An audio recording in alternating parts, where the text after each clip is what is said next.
بسم اللہ الرحمن الرحیم۔ السلام علیکم۔ والدین کو بیماری کم اور اولاد کی نافرمانی زیادہ تکلیف دیتی ہے۔ کچھ رشتے کرائے کے مکان کی طرح ہوتے ہیں، انہیں جتنا مرضی سجا لو، چمکا لو، دیکھ بھال کر لو، کبھی اپنے نہیں ہوتے۔ اشفاق احمد کہتے ہیں کہ تم کیسے کہہ سکتے ہو کہ فلاں گھٹیا ہے اور فلاں بڑھیا ہے، اس کا درجہ بلند ہے، اس کا کمتر ہے۔ یہ بات طے کرنے کا اختیار انسان کے پاس نہیں ہے۔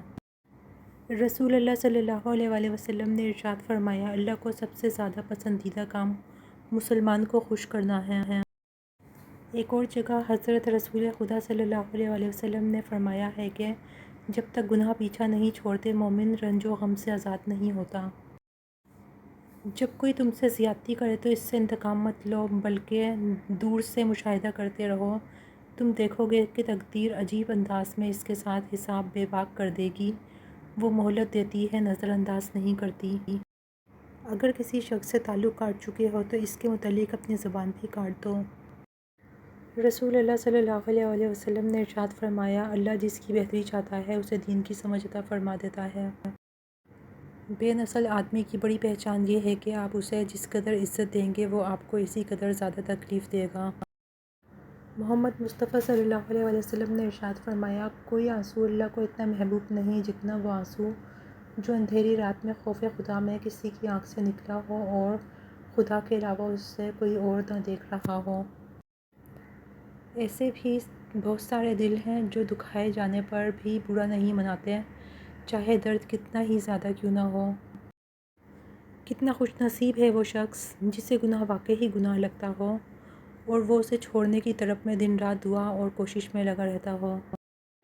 امام زین العابدین رحمۃ اللہ علیہ فرماتے ہیں کہ جب گھر میں گوشت بنا کر کھاؤ تو ہڈیوں کو مکمل صاف مت کیا کرو، کیونکہ اس میں جنات کا بھی حصہ ہوتا ہے۔ اگر ہڈیوں کو مکمل صاف کرو گے تو وہ تمہارے گھر سے اس سے قیمتی چیزیں لے کر جائیں گے۔ رسول اللہ صلی اللہ علیہ وسلم نے ارشاد فرمایا، صدقہ کر لو، کیونکہ تم پر ایک ایسا زمانہ بھی آنے والا ہے جب ایک آدمی اپنے مال کا صدقہ لے کر نکلے گا لیکن اسے کوئی قبول کرنے والا نہیں ملے گا۔ دولت ایک ایسی تتلی ہے جسے پکڑتے پکڑتے انسان اپنوں سے دور نکل جاتا ہے۔ کیلنڈر کی کچھ تاریخیں زندگی کو ہی دیوار پر ٹانگ دیتی ہیں۔ یقین مانیں، صبر کی زبان اتنی طاقتور ہوتی ہے کہ ستانے والوں کی بنیادیں ہلا دیتی ہے۔ سیکھا ہے میں نے زندگی سے ایک یہ سبق بھی، کوئی کتنا بھی اپنا کیوں نہ ہو، پہلے وہ اپنا ہی سوچتا ہے۔ جس دل میں ثواب کا شوق اور عذاب کا خوف پیدا ہو جائے، جنت خود اس کی تلاش میں لگ جاتی ہے۔ زندگی میں دو باتیں یاد رکھنا، جب کبھی غصہ آئے تو کوئی فیصلہ نہ کرنا، اور جب کبھی خوش ہو تو کوئی وعدہ نہ کرنا۔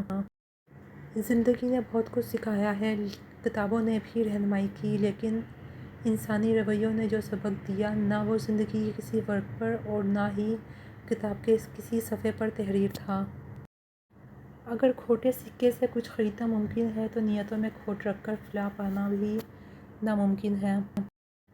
حضرت علی رضی اللہ تعالیٰ عنہ نے فرمایا، دنیا کو سچا ہونے کی دلیل مت دو، بس یہی سوچ رکھو کہ اللہ سب جانتا ہے۔ جہاں چھوٹوں کی زبانیں بڑی ہو جائیں وہاں بڑوں کے رتبے ختم ہو جاتے ہیں۔ محمد مصطفیٰ صلی اللہ علیہ وسلم نے فرمایا، شوہر کا اپنے بیوی بچوں کے ساتھ بیٹھنا اللہ کو اس اعتکاف سے زیادہ پسند ہے جو مسجد میں ادا کیے جائے۔ بے شک نماز بہت بہترین ساتھی ہے، زمین سے قبر تک، قبر سے حشر تک، حشر سے جنت تک۔ انسان کا ماضی چاہے کتنے ہی گناہوں سے بھرا ہوا ہو، اس کا مستقبل ابھی بالکل پاک ہے، کیونکہ رب کریم بندے کی توبہ کو پسند فرماتا ہے۔ سورہ نوح ہمیں بتاتی ہے کہ اللہ کی محبت کے غیر تم زندہ نہیں رہ سکتے۔ اللہ کا حکم سنو، اللہ سے ہدایت مانگو، اگر تم اللہ کی نافرمانی کرو گے تو اس کا عذاب سخت ہوگا۔ محمد مصطفیٰ صلی اللہ علیہ وسلم نے فرمایا، خبردار حسد سے بچے رہو، کیونکہ حسد نے ہی قابیل کو اپنے بھائی حابیل کے قتل پر ابھارا تھا۔ ایک عورت کی عزت مٹھی میں بند اس خشک ریت کی طرح ہے کہ جسے وہ جب تک حیا اور شرم کی نمی سے نم نہ رکھے وہ ہاتھ سے لمحوں میں کھسک جاتی ہے۔ ضائع ہونے سے بچا لے میرے معبود مجھے، یہ نہ ہو وقت مجھے کھیل تماشا کر دے، یہ جو حالت ہے میری میں نے بنائی ہے، مگر جیسا تو چاہتا ہے اب مجھے ویسا کر دے۔ حوصلہ افزائی کرنا سیکھیے، پریشان تو سبھی کرتے ہیں۔ نیم کے درخت کے آس پاس آم کا پیڑ لگا دینے سے نیم میٹھا نہیں ہو جاتا۔ جن کی فطرت میں ہو ڈسنا وہ ڈسا کرتے ہیں۔ جب دولت آنے سے کسی کا اخلاق تباہ ہو جائے تو سمجھ لو اس کے زوال کا وقت شروع ہو گیا ہے۔ کچھ زندہ لوگ ہمارے اندر اپنے کردار کی وجہ سے وقت سے پہلے مر جاتے ہیں۔ حسد کی آگ میں جلنے سے بہتر ہے کہ دعا کے ٹھنڈے پانی سے غسل کر لو۔ زندگی میں خوبصورتی صرف اللہ کے ذکر سے ہے۔ آپ جتنا اللہ کے قریب ہوں گے زندگی اتنی حسین ہوگی۔ آپ جتنا اللہ کے قریب ہوں گے دل اتنا مضبوط ہوگا۔ آپ جتنا اللہ کا ذکر کریں گے دل اتنا خوبصورت اور وسیع ہوگا۔ بس اپنے رب کے قریب ہو جائیں اور ہر چیز اللہ پر چھوڑ دیں، آپ کی زندگی خود ہی سنور جائے گی۔ بیٹیاں چھوٹی ہوں یا بڑی ماں کے درد کو محسوس کرتی ہیں۔ کسی کے ساتھ غلط کر کے اپنی باری کا انتظار ضرور کرنا، کیونکہ قسمت جب تماچا مارتی ہے تو وہ منہ پر نہیں روح پہ لگتا ہے۔ ممتا کی تعریف نہ پوچھ، چڑیا سانپ سے لڑ جاتی ہے۔ عمر میں بڑا ہونے سے کچھ نہیں ہوتا، بڑے آپ تب ہوتے ہیں جب آپ دوسروں کو سہنا اور برداشت کرنا سیکھ جاتے ہیں۔ رسول اللہ صلی اللہ علیہ وآلہ وسلم نے ارشاد فرمایا، جب تم میں سے کوئی شخص مانگنا چاہے تو اللہ کی حمد و ثنا سے ابتدا کرے، پھر نبی کریم صلی اللہ علیہ وآلہ وسلم پر درود پڑھے، پھر اس کے بعد دعا مانگے۔ یہ کامیابی کے لیے زیادہ مناسب ہے۔ بعض لوگوں سے ہمارا رشتہ ہماری وجہ سے نہیں بلکہ اللہ تعالیٰ کا عطا کیا ہوا ایک حسین تحفہ ہوتا ہے، جس پر ہمارا اختیار ہو نہ ہو پھر بھی ایک اپنائیت کا احساس ہوتا ہے۔ ماں خود بچوں کو مار کر مطمئن رہتی ہے، مگر باپ ہلکا سا ہاتھ بھی لگا دے تو بچوں کو سینے سے لگا کر باپ سے جنگ شروع ہو جاتی ہے۔ 3 آدمیوں کی دعا قبول نہیں ہوتی: نمبر 1 جو حرام مال کھاتا ہو، نمبر 2 جو بکثرت غیبت کرتا ہو، نمبر 3 جو کہ مسلمانوں سے حسد رکھتا ہو۔ رسول اللہ صلی اللہ علیہ وآلہ وسلم نے فرمایا، آدمی اپنے دوست کے دین پر ہوتا ہے، اس لیے تم میں سے ہر شخص کو یہ دیکھنا چاہیے کہ وہ کس سے دوستی کر رہا ہے۔ حسد اور گھمنڈ جب آدمی کے اندر داخل ہوتے ہیں تو وہ عقل کو باہر کر دیتے ہیں۔ بہترین زندگی گزارنے کے لیے یہ تسلیم کر لینا ضروری ہے کہ ہر کسی کے پاس سب کچھ نہیں ہوتا۔ کردار ہی ایک ایسی کتاب ہے جسے اندھے اور جاہل بھی پڑھ سکتے ہیں۔ دوسروں کے اچھے ہونے کا انتظار مت کرو، بلکہ انہیں اچھا بن کر بتاؤ کہ اچھا انسان کیسا ہوتا ہے۔ کسی کی اصلیت کا بروقت سامنے آ جانا اللہ کا خصوصی کرم ہے۔ لوگ آئینہ کبھی نہ دیکھتے اگر آئینے میں صورت کی جگہ کردار دکھائی دیتا۔ تم جانتے ہو کہ محبت کرنے والوں کی نظر میں دنیا کی کل آبادی کتنی ہوتی ہے؟ صرف ایک شخص۔ وہی لوگ اپنی تنقید کو برداشت کرتے ہیں جو سچ مچ اپنی بہتری کے خواہاں ہوتے ہیں۔ انسان جتنا بھی گناہ گار ہو، اللہ پاک اس کے لیے دعا کا راستہ اور رزق کا دروازہ کبھی بند نہیں کرتا۔ کچھ لوگوں کو چھوڑنا اس لیے ضروری ہوتا ہے کہ اگر آپ انہیں نہیں چھوڑیں گے تو وہ آپ کو کہیں کا نہیں چھوڑیں گے۔ خاموش رہا کرو جتنا ہو سکے، اس میں نجات ہے، کیونکہ سب سے زیادہ گناہ انسان سے زبان کرواتی ہے۔ حسد سے بچو، کیونکہ آسمانوں میں سب سے پہلے اسی گناہ سے اللہ کی نافرمانی ہوئی۔ انسان یہ سمجھ کر جھوٹ بولتا ہے کہ کبھی پکڑا نہیں جائے گا، اور یہ یقین رکھ کر دھوکہ دیتا ہے کہ اگلا بے وقوف کبھی اس کی مکاری اور عیاری کو جان نہیں پائے گا، مگر خدا کا قانون بڑا مختلف ہے۔ انسان کو وہاں آ کر ٹھوکر لگتی ہے جہاں اسے پار پہنچ جانے کا سب سے زیادہ یقین ہوتا ہے۔ زندگی میں اتنی تو اچھائی سے رہو کہ جب کوئی آپ کو کہے کہ تمہیں تمہارے کاموں کا بدلہ ملے تو وہ تمہیں دعا لگے، بددعا نہیں۔ وصیت رسول صلی اللہ علیہ وآلہ وسلم۔ نبی اکرم صلی اللہ علیہ وآلہ وسلم نے عقبہ بن عامر رضی اللہ تعالیٰ عنہ کو وصیت کرتے ہوئے فرمایا، اے عقبہ، جو تم سے کٹے اس سے جڑو، جو تمہیں نہ دے اسے دو، اور جو تم پر ظلم کرے اسے معاف کر دو۔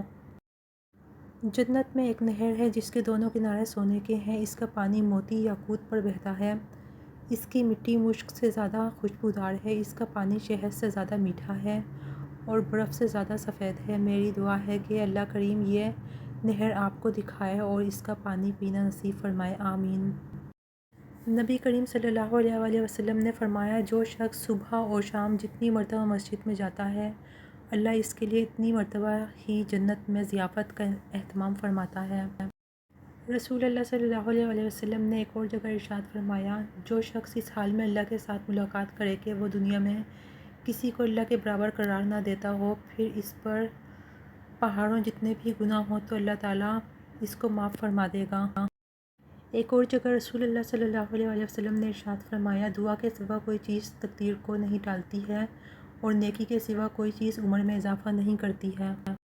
مٹی کے اوپر محل بنانے کی فکر کے ساتھ ساتھ مٹی کے نیچے بھی محل بنانے کی کوشش جاری رکھیں۔ اللہ پاک ہم سب کو قبر کے عذاب سے بچائے، آمین۔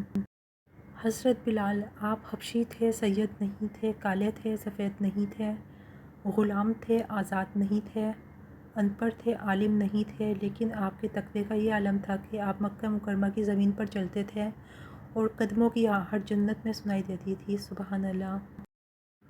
وہ رب جو انار کے دانوں کو ترتیب دینے پر قدرت رکھتا ہے، بے شک وہ رب ہمارے حالات بدلنے پر بھی اختیار رکھتا ہے۔